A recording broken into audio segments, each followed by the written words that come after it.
I always knew I'd come back to race. I didn't know when it was going to happen. I kind of like to let the universe guide me with my running because we put so much time into the training and the planning. You have to want what you're doing. So I had to wait for the right moment. And 5-year reunion of the inaugural Cocodona seemed like the right time to come back. It seems like a pretty dang good time. Now, you've run this before, you've run it now. I venture to guess that the first time you ran it, it did not have snow, rain, mud, cold temperatures. Talk to us about the difference between that first year and this year. Oh, there's so many. I mean, kudos to Aravaipa for just elevating this race year after year. So the first year, everybody talks about how we had no water drops on that first climb to Crown King. This year, there was plenty of water on course. Like it allowed you to race it, more like a 100-miler or dare I say 50-miler in the sense of like how much you're carrying in between aid stations. And maybe that was also part of me being better at knowing what I needed. But yeah, so kudos to Aravaipa, and the aid station food was just like next level. But obviously the weather was a big change from any other Cocodona year to this year. Like I didn't know it rained in Arizona. That's a Definitely thing. not that much. That is abnormal, especially for this time of year. I think most people are planning on heat training, not ankle weight training. So yeah, quite a difference. The mud was unreal. I mean, I had mud so like this thick fully around my shoes that you could not kick off. I gotta say, we talked about it in the live stream on Monday night, and I was like, I have a sneaky suspicion it's going to get pretty gnarly out there. And everyone's like, no, it's not that rainy. It's like, it's Arizona dirt. It dries out quick. I'm like, yeah, but that's Sedona dirt. Exactly. And that's clay. Once you got to Deer Pass area, that dried out. That was felt more like deserty dirt that's not going to cake around your shoes. But I also want to remind you that you're climbing over these ladder, cattle wire crossing things with this caked mud too. So that's an interesting element of sketch as well. My pacer who was with me is actually in the room, and there were several times she was so good at like holding the ladder down to make sure I wasn't falling backwards and sliding off of it because it was a slippery mess out there. We heard a lot of runners and a lot of interviews so far have come in and said that like their pacer, their crew were absolutely clutch given the difficulty that this year presented. Like, yes, cooler temperatures, theoretically it's easier than running in the heat, but then you also had to deal with a lot of the other things, such as like not being able to take your like dirt naps when you wanted to. You had to like schedule them a little bit more and be more regimented. Also like just the mental arduous, like having to confront that weather like mile after mile after mile and it being fairly unrelenting. I mean, that storm cell, I'm sure you experienced it, but it's followed the runners the entire day. Yeah. So I'm from the East Coast originally. I love rain. I went after the long trail fastest known time in 2023 and trained in Vermont's worst summer as far as rainfall. Like I probably ran more in the rain than any normal human. And it even broke me down by the end. And it was because it was sneaky and it was evil. Like it would stop raining and you'd think like, okay, I can take my rain jacket off, and then it would start raining again and you'd have to like layer back up.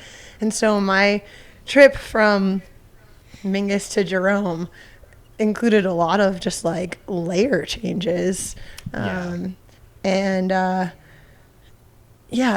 it was crucial. And every time I did it, I would be like, oh, I know I need to be doing this. This is smart. I'm wasting time, but I'm not wasting time because you don't want to get wet and cold, and definitely can't take a dirt nap when you're wet and cold. No, that turns into a dangerous situation real fast. And it's kind of seemed like a common theme throughout the day for everybody was giving up minutes to save hours at the end of the day. Like take the time to take care of a few things here. Sounds like you had one person in particular on your crew who took really good care of you. Probably the part of you that the least amount of people wanted to take care of, your feet. You want to talk about that at all? Yeah.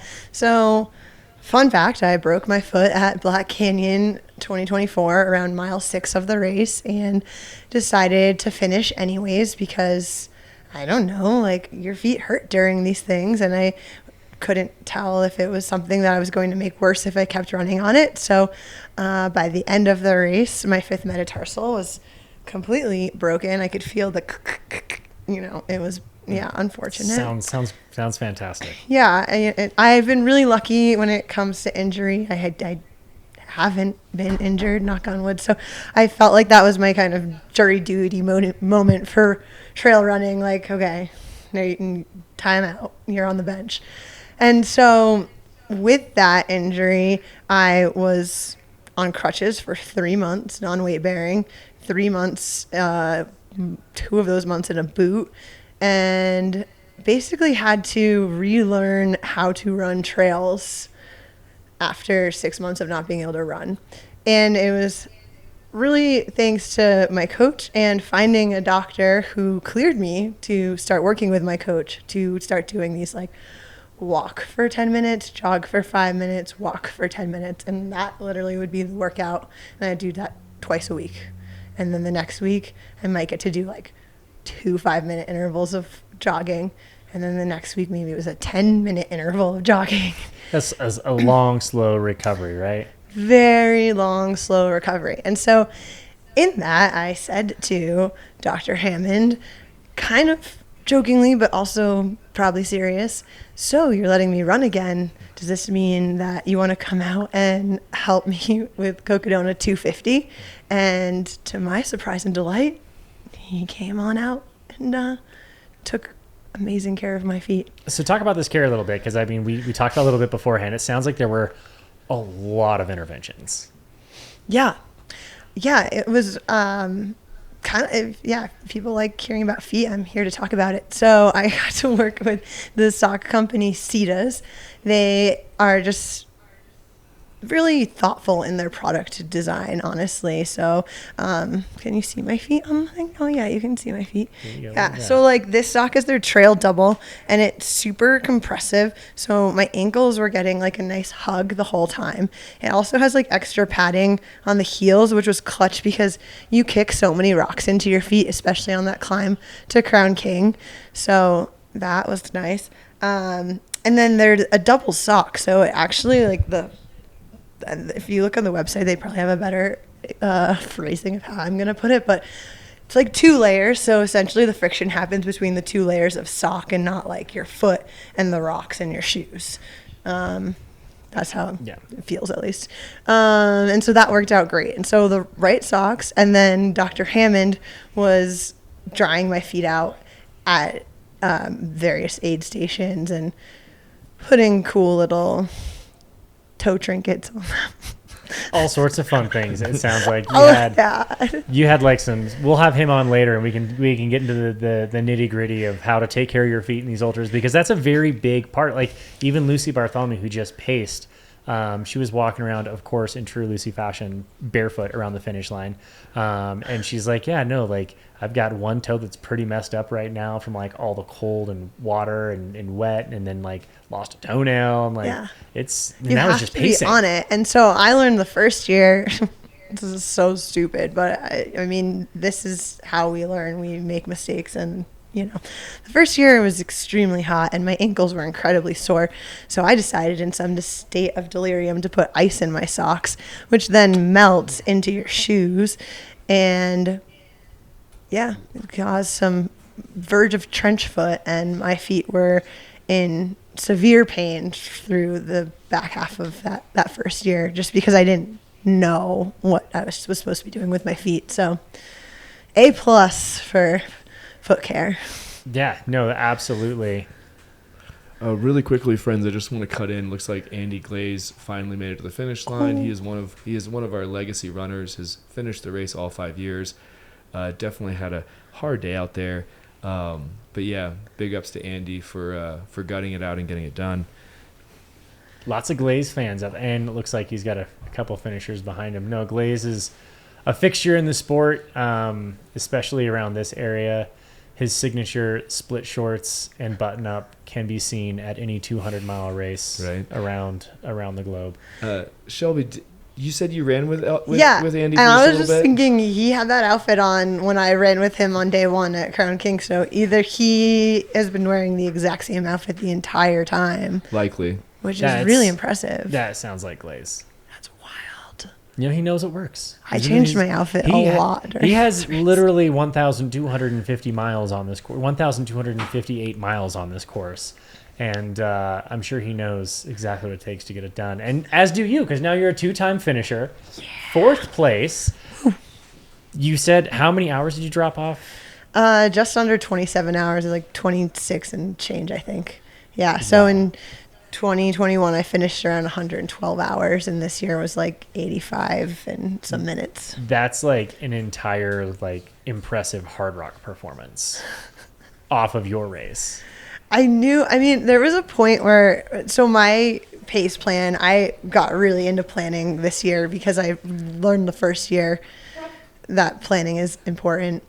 But the first year you do something, you just don't know. So I didn't stress on it. So and I also think 250 mile races were fairly juvenile at that point. We were early on in the career. It's true. Like the 200-mile distance has really exploded over the last couple of years. In large part thanks to Cocodona, I believe. It truly. I'm just going to throw it out there. Yeah. And then we're able to, there's so many YouTube videos about Cocodona. The chase was incredibly inspiring, and you can learn so much from just watching those videos, where the inaugural year we had nothing to go off of. So I didn't waste time worrying about it. This year I had like the perfect binder. Maybe I'll bring it in tonight. I think I'll bring my binder in tonight. Binder. It's beautiful. I don't think my crew really used it, but I had fun making it, so that's fine.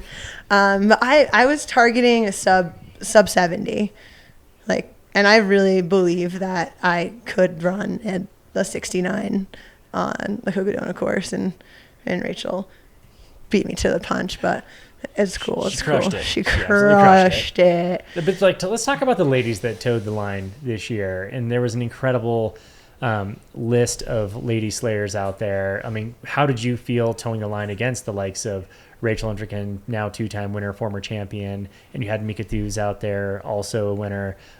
You've got Courtney DeWalter, who is the GOAT of the sport across all genders. How did that play into your mentality coming into this? Yeah, I really tried to not think about it, honestly. I was grateful to have the competition, but I wasn't going to let myself get caught in a comparison loop. And there were a few times I did open some of my competitors' Strava just to see what it looked like, because my build was really a work of art. I was really impressed with what my coach had me doing, and I got a few comments from strangers who were just like, wow, your Strava chart's gorgeous. And so I definitely took pride in that. But anyways, back to your question. I really needed to believe in my plan. I spent this time to make a binder to create a plan. And so I took off at the start of the race because that's fun. That's what you do. And then knew I needed to just get into my own groove, getting up to Crown King. And with that, people were passing me the whole time. And it was a little bit demoralizing until Kevin Russ ran up and was like, are people just going real fast? And I was like, thank you. I think they are. This is the first 50K of the race. False confidence in those cool temperatures. It was still warm, honestly. It was cooler, but it was still not cool, Yeah, not a traditional cold day, but a cool day at Cocodona is still a warm day. Yeah. So I just had to continue to trust my plan, trust what I was doing. And I was hitting my sub 70 plan perfectly until probably the mud going from Fane Ranch to Mingus was when things started to get slippery. Everybody said that was a pretty rough section. You couldn't run it. Again, my pacer, I'm looking at it right here. But I said to her, I was like, if we're jogging this, it's way more of a burn than a power hike through it. You had to kind of make those decisions of where you wanted to expend your effort. And so I committed to the power hike to, the kind of the base of Mingus, where then you start climbing up. And thankfully the mud wasn't as bad on the mountain as it was getting to the mountain. Yeah.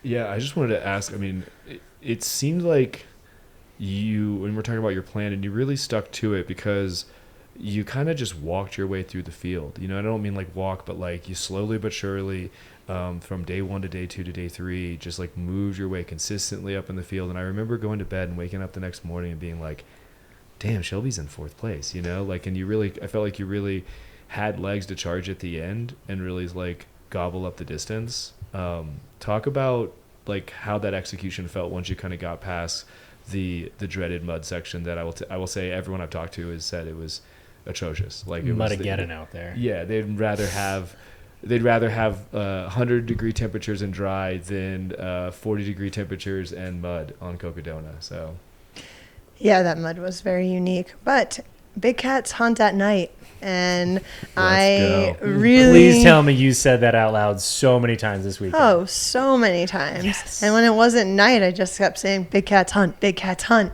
And that was really fun for me. This is a race. I'm here to race. There's strategy. There's games that we get to play.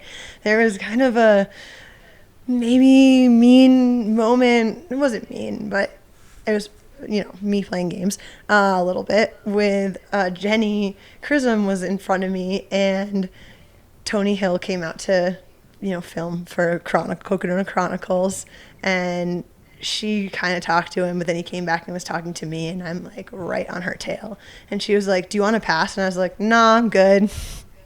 Honestly didn't want to pass because I knew that I would let her continue to do her thing and I'd kind of stay on her tail and keep pushing. And then got to the next aid station and was able to like peace out. And I think that was when I moved into 5th place. So it was fun to strategize like that and really race a 250-mile race all the way through the end. And it was a chase at the end. That was crazy. You 4th and 5th you guys were literally, I think you were both on Beaver Street at the same time, just two different ends of it. Yeah, you and Melissa Brown were definitely. On the tracker, it's like hard to tell, but like it looked like there was a lot of leapfrogging happening. But how close were you ladies? I couldn't see her, but we couldn't tell. It was crazy. Yeah, so her cousin bit. actually messaged me and was like, Melissa's my cousin. She was chasing you, winky face. And I was like, yeah, I could feel it.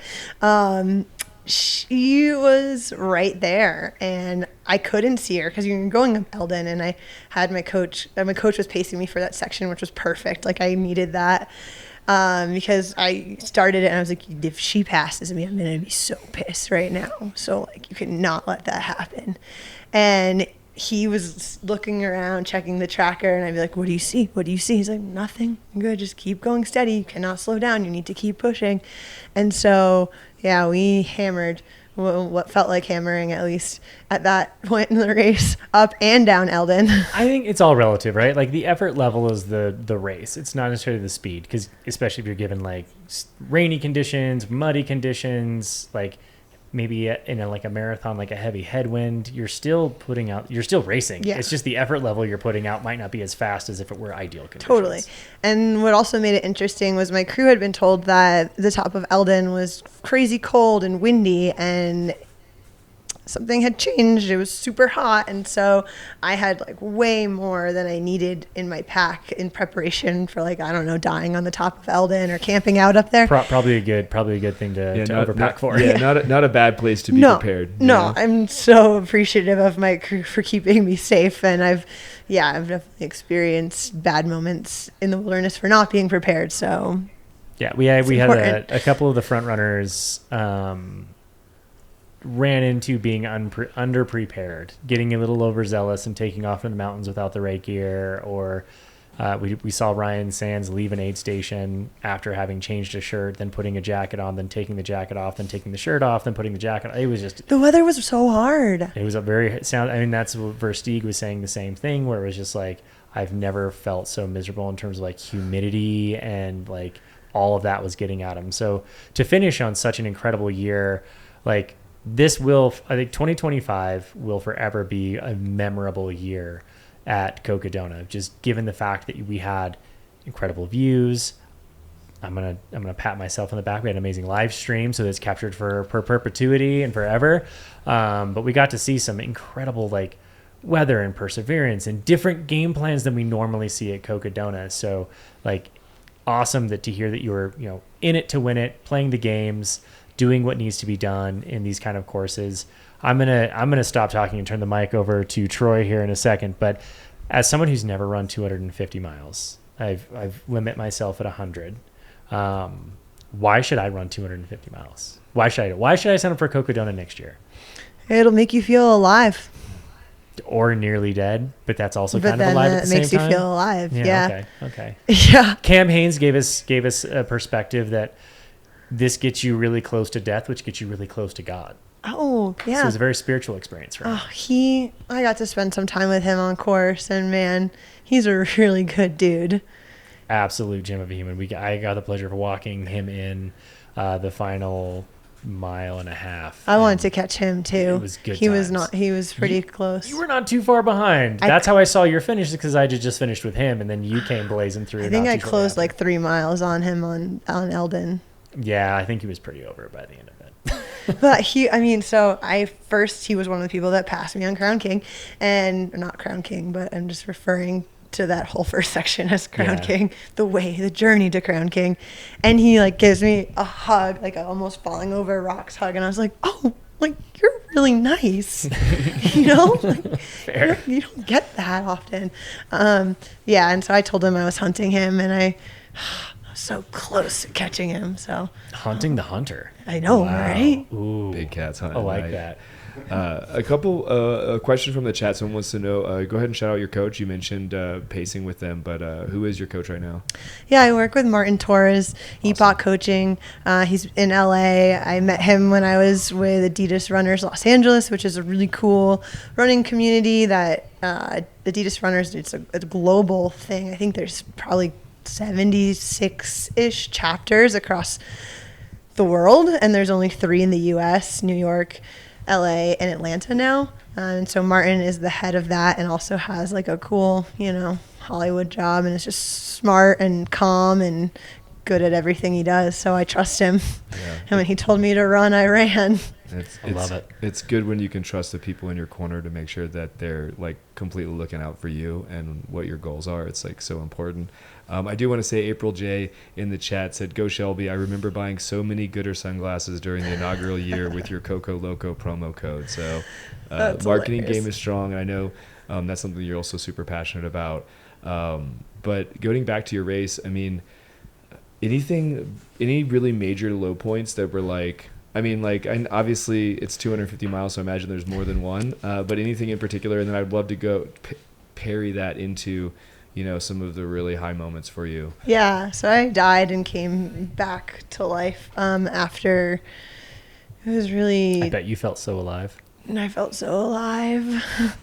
Tuesday, okay, so going into Jerome, I got hammered with rain, and I thought pretty optimistic about it. But then somebody told me that it was 67 and sunny in Jerome, so I was very optimistic that when I got to Jerome, it was going to be nice and I was going to dry out and it was going to be fine. Because at this point, I had gone through all of my rain gear and probably most of my Pacers rain gear, just trying to be proactive and stay dry all day. Right. So when I get to Jerome, I wasn't really planning on needing fresh rain gear. I didn't have any. That was dry, and it was pouring rain. It was not 67 and sunny. It was, just not by the time you got there. Yeah. Apparently. It just kept rolling in for the runners. So I think there were like 2 people that escaped the storm, like 3 people that escaped the storm, and then everyone else got caught in it. Yeah. So when I got into Jerome, I was pissed. And I actually cried a little, and I was like, I was not planning on crying today. Like, I was mad that I was crying. And my sleep strategy is something that I think I'm getting closer to figuring out. But the first few times I tried to sleep, I was not falling asleep. So I was about to hit that tip over into true sleep deprived death. Yeah. That's what it feels like. You just get so depressed. Everything hurts more. It's a place that I think I should have gotten closer to it before trying to sleep the first time, and that could have saved some time too. But anyway, so I get to Jerome. It's still raining. I decide to try to sleep, maybe wait out some of the weather and give Jason a chance to bring some serious rain gear, because I didn't want to go into the night and not be prepared. Obviously. So I had to take this little pause, and it really pissed me off.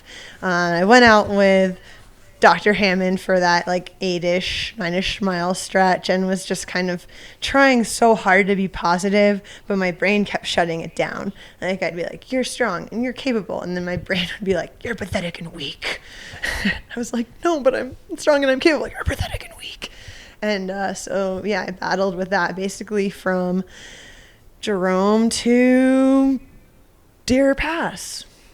And I had my husband with me for the Dead Horse to Deer Pass, and I was just like the worst person to be around. I'm glad you had him at that point, because usually like partners can get through that. It's like, you know what, I can be a little more sassy. He was surprisingly nice. It was amazing. See, partners can absorb it because they're like, I know she doesn't mean this. I'm just gonna take it right now. I was like, I know there's no God because he would never let this sport be a thing if there was. Like I was just saying crazy stuff. Like I'm totally lost my mind, and I like stopped. I fell off my nutrition plan at that point too. Like you start self-sabotaging because you're just so messed up in the head. But I knew that I was going to a cozy van at Deer Pass where I knew I would actually fall asleep, because at that point I realized how tired I actually was.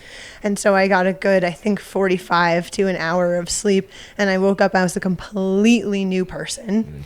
I started charging with Mercedes from Deer Pass to Sedona. We saw Shit in the Woods, aka Mike McGonigal. He took some sweet pictures. I had an incredible hype spike. He does that. Hype spiking is one of those things that I think I'm learning to control. Like I think it might be okay to have like a few here and there, but in the past I would get excited and charge and kind of burn myself out, and then stumble walk, and then whatever, pivot, and then have another hype spike. And so I ran this a lot more emotionally steady, despite all the things I just said about crying at Jerome. But that like seeing all of the photographers, like seeing Scott Rokas in Sedona, like that was exciting. Like there's just so much that goes into this race beyond the running it, the live stream. Like there's so many people that come together to like celebrate and document the moments that are happening out there. Yeah, the community that comes, especially I'm noticing, is like this is my first year, like first time experiencing like the 200-mile community, and then of course Aravaipa is probably some of the best community building in the sport, and so it's like it's been really cool to experience the vibes, at least here in the live stream, but I can only imagine what it's like on course. And you mentioned the hype spikes. And it's interesting because it's kind of like a cycle, right? If the spike goes too high, then it's like hype spikes to sad walking, hype spikes to sad walking. It sounds like you were able to be a lot more methodical about how you were burning your matches, and like really just like I said before, it just looked like you were just steadily climbing up the field, and it was really, really impressive to watch.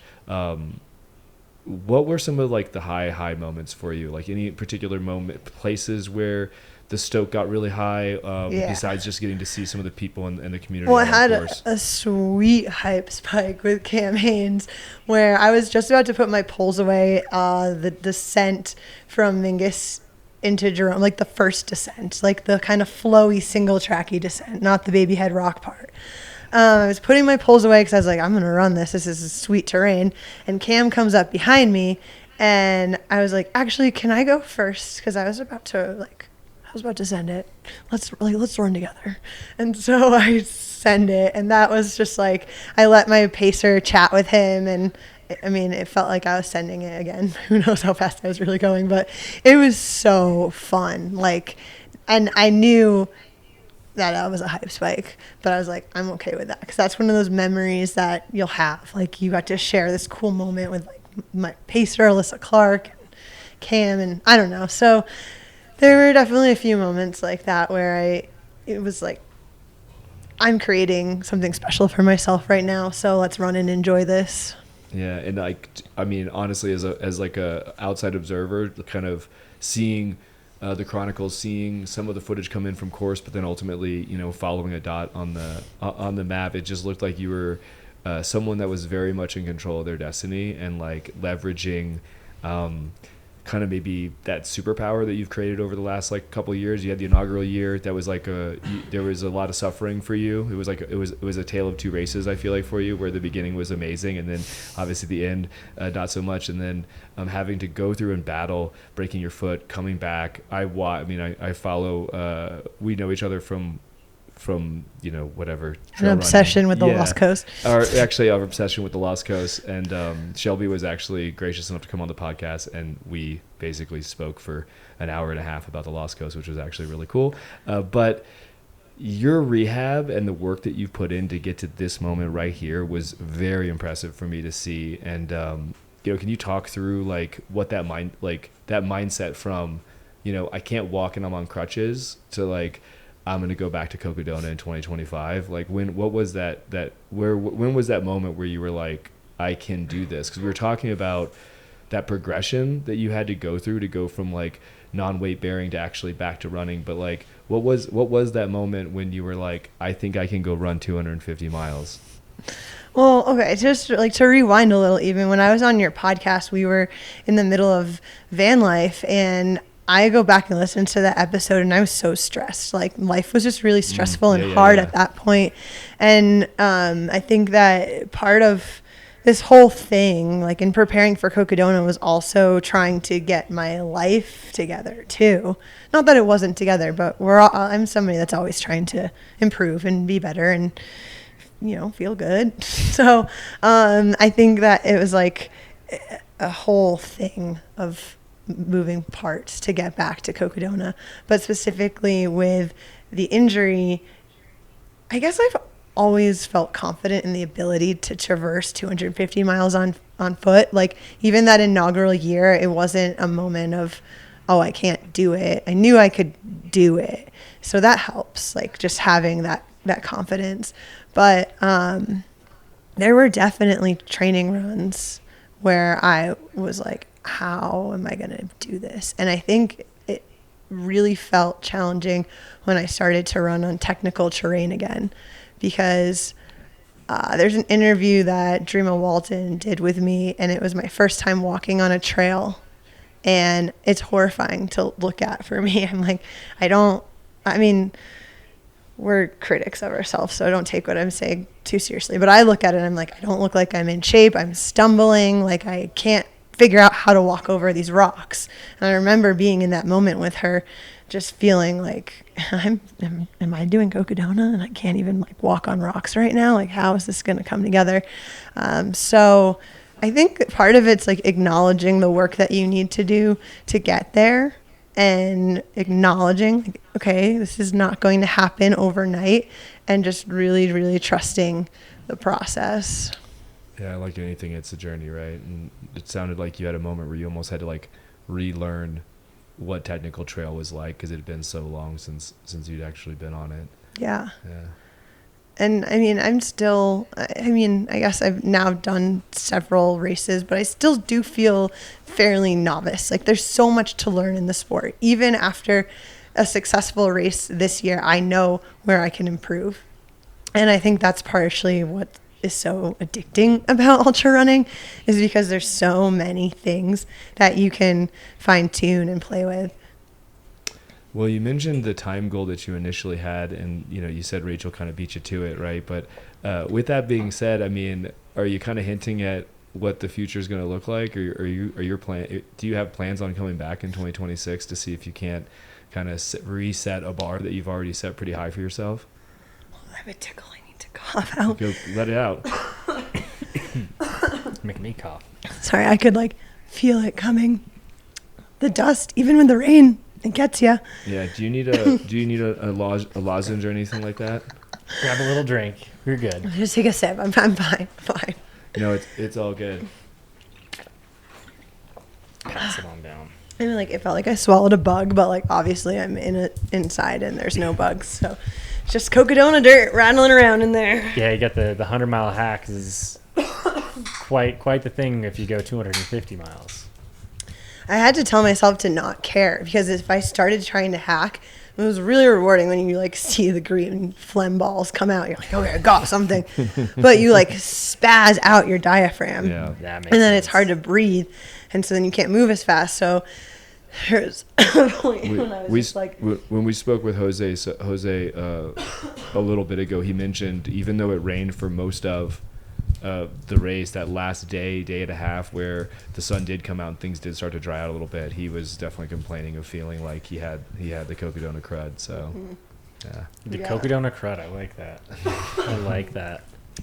Yeah, it's a real thing, and I usually do try to like cover my face with a tube to, prevent myself from inhaling that.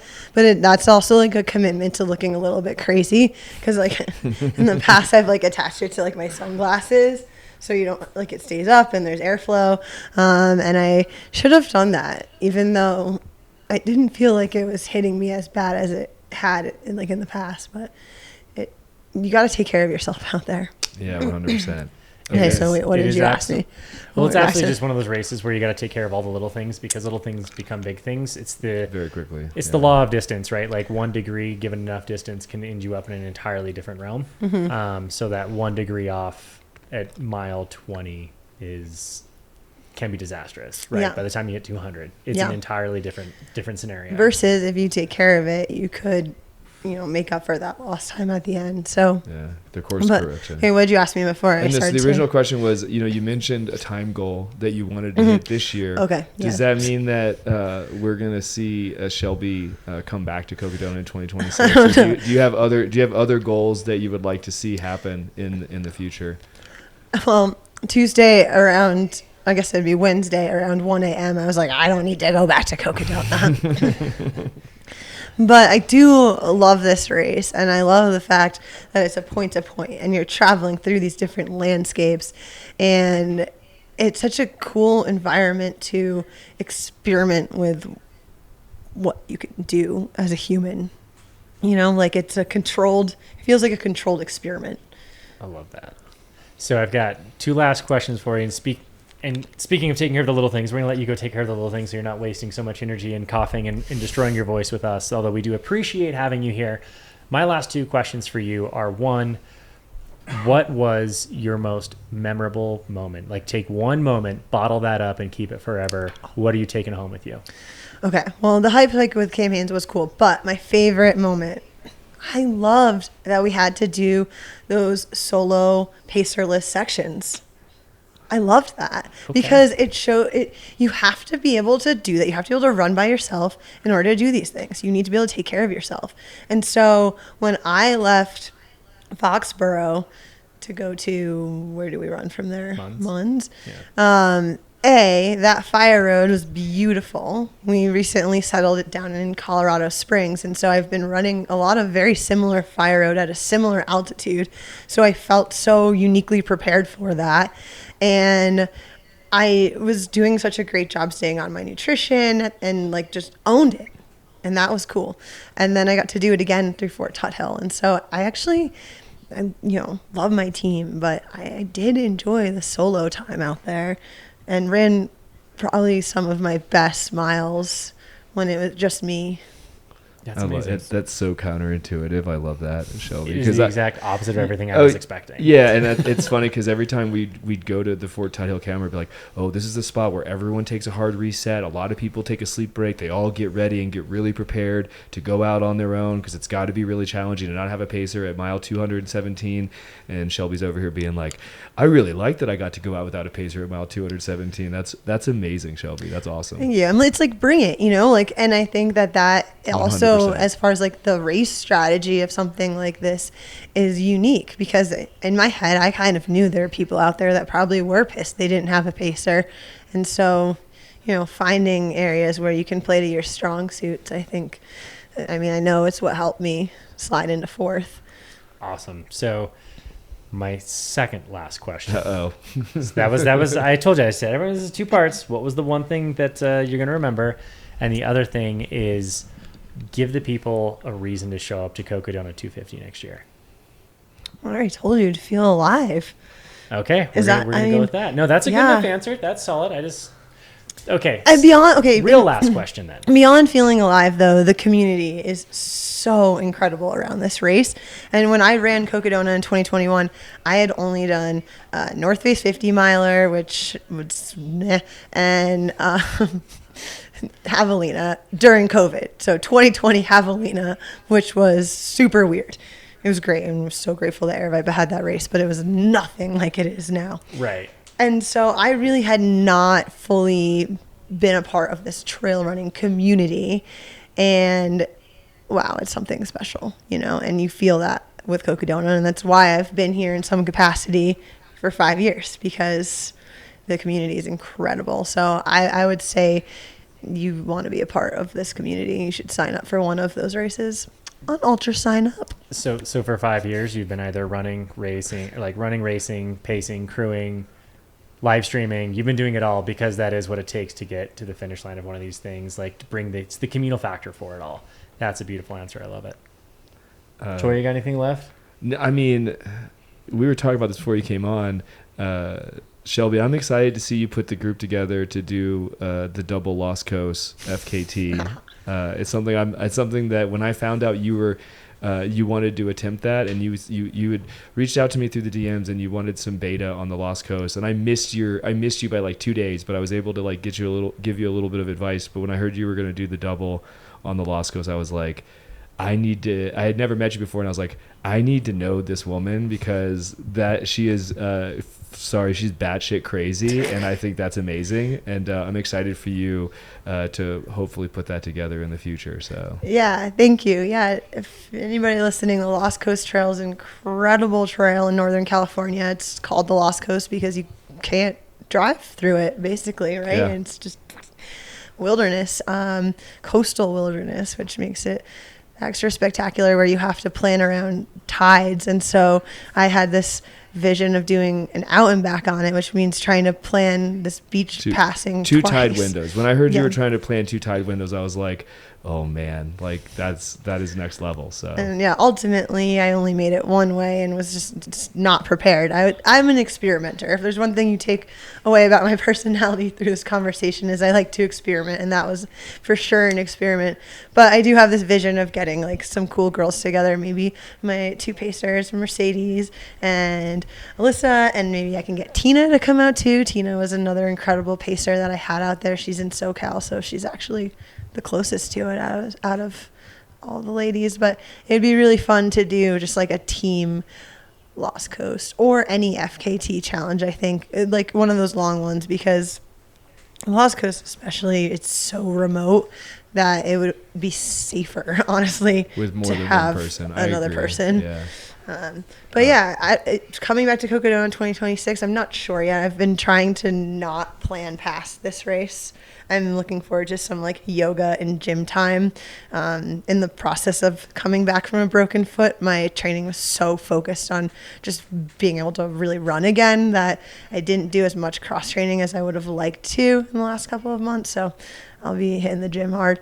And then, I don't know, the long trail is obviously like kind of still calling me.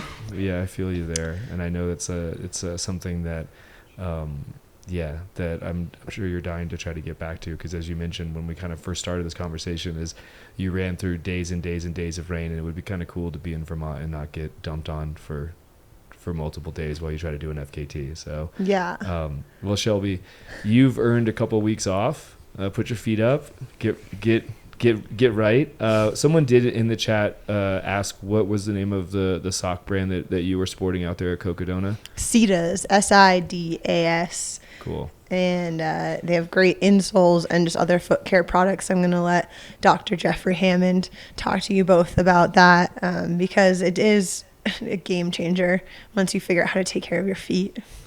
And then before we let you go, is there anything else you'd like to call out, and or anyone else you'd like to shout out before we give you your voice back? Yeah, I probably should, I guess. So Turtle Fur it's a company based in Vermont. It was my first like real job in the outdoor marketing world. And so you saw me wearing a lot of tubes. Totally tubulars is what they call them. It's basically a buff but better fabric. And so really grateful for, like, I guess, like, the gear. It's what I'm going to get into here. Turtle fur. Jewel bow. I know year one I was working at Gooder on their marketing team, and I had probably 20 pairs of Gooders that I ran with. This year I leveled up and got prescription jewel bow glasses, which honestly was so I've been amazing. looking for prescription glasses. I think it's time. Ditto. They're amazing. Ditto. Yeah, All right, guys there are we both go. wearing. Sold. I mean, so worth it. I think that helped keep me awake at night too. Like I did have prescription Gooders that first year, but I was only wearing them at night because, well, I'm also 5 years older, so I think maybe my vision's gotten a little blurrier in that time. Youngins. But yeah, so that was clutch. My pack. I didn't even mention that. So I was wearing a Tantrums pack, a new pack in the game, and the founder, Adam Copeland, was one of my pacers as well. Sarah O was also wearing a Tantrums pack, and Kevin Russ. So it felt like I was on this like little team with them, which was super cool. Nice. But that was clutch because it has this like lumbar pocket that I could actually reach everything in. So, and I needed to switch bottles. I wasn't like, oh, I'm not going to change my bottles out because I have to stop and take it out of the back. Like, I could actually like do it.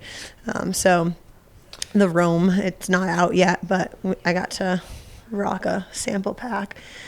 And well, I don't know, there's probably other people I should shout out, but I'll shut up and Protos for the win. Well, I want to give a nice shout out to Adam Copeland, really stand up dude. Love that guy, and it was cool you got a chance to put a proto to the test at the Cocodona 250. Yeah, and it worked really well. And I know the feedback that he got from it, he's going to take and make it even better. So that's exciting. Zach, you have anything else? No, for I think we're good. I think it's time to let you go rest that voice. Thank you for spending some energy on us and taking the risk of the cough and all of that, having to suffer through us. No, it's been great. We were really inspired watching your performance over like just hunting at night, as you say, and doing like we were impressed, and we had commented all 80 hours long that, you were just hunting them down and moving along the course. And it was really inspiring to see, not to mention that the fact that your story of coming back from not being able to run for a couple months and having to really take the long route here back to the start line. So thank you for spending your time with us. We're going to let you go. Everybody, Shelby Farrell. Yeah, thank you guys. The Huntress, if I were to give myself a trail name from this one. I think you've earned it. I'll be back later, so I've been looking forward to hanging out in the studio. So thanks for having me. Thanks, Shelby. Have a good one.